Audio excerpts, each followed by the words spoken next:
Hello வணக்கம். இது உங்கள் ஏர்லி மார்னிங் இங்கிலீஷ் செஷன். இன்றைக்கி வந்து நம்ம இன்னொரு வார்த்தை பார்க்க போகிறோம். என்ன அப்படின்னா, எப்போ நீ காலையில் எழுந்திருப்ப அப்படின்னு கேட்கணும். இன்னொருத்தவங்களை பார்த்து எப்போ நீ காலையில் எழுந்திருப்ப அப்படின்னு கேட்கணும். அப்போ எப்படி கேட்கலாம் இங்கிலீஷில்?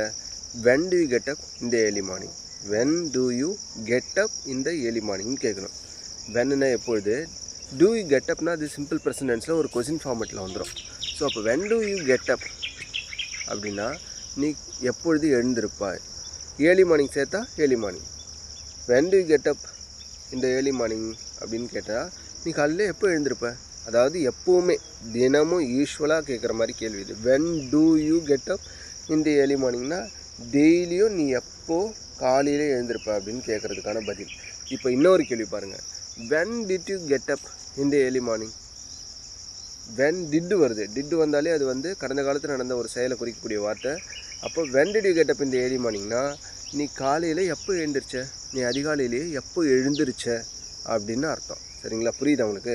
When do you get Apna, when do you get up இந்த ஏர்லி மார்னிங்னா நீ காலையிலேயே எப்போவும் வழக்கமாக டெய்லியும் எப்போ எழுந்திருப்ப அப்படின்ற கேள்வியும், வென் டிட் யூ கெட் அப்னா நீனு கடந்த காலத்தில் எப்போ எழுந்திருச்சு, அதாவது when did you get up இந்த ஏர்லி மார்னிங்னா நீ இன்னைக்கு காலையில் எப்போ எழுந்திருச்ச அப்படின்ற மாதிரியான கேள்வியை வந்து ஃபார்ம் பண்ணும். சரிங்களா? அப்போ வென் டூ யூ அப்படின்னு வரும்போது அது சிம்பிள் ப்ரெசன்டென்ஸில் வர WH கொஸ்டின் டைப் ஆகும். வென் டிட் யூ வரும்போது அது வந்து சிம்பிள் பாஸ்ட்டில் வர WH கொஸ்டினாகவும் இருக்குது. சரிங்களா? ஸோ அப்போ இது ரெண்டுமே ரொம்ப முக்கியமானது. உங்களுக்கு புரிஞ்சிருக்குன்னு நினைக்கிறேன். அப்போ வென் டூ எப்பப்பெல்லாம் ஒரு டூ அப்படின்ற வார்த்தை கேள்வியில் வருது, அது சிம்பிள் ப்ரெசன்டென்ஸ் கூடிய வார்த்தை. அதாவது சிம்பிள் ப்ரெசன்டென்ஸ் என்ன, ரெண்டு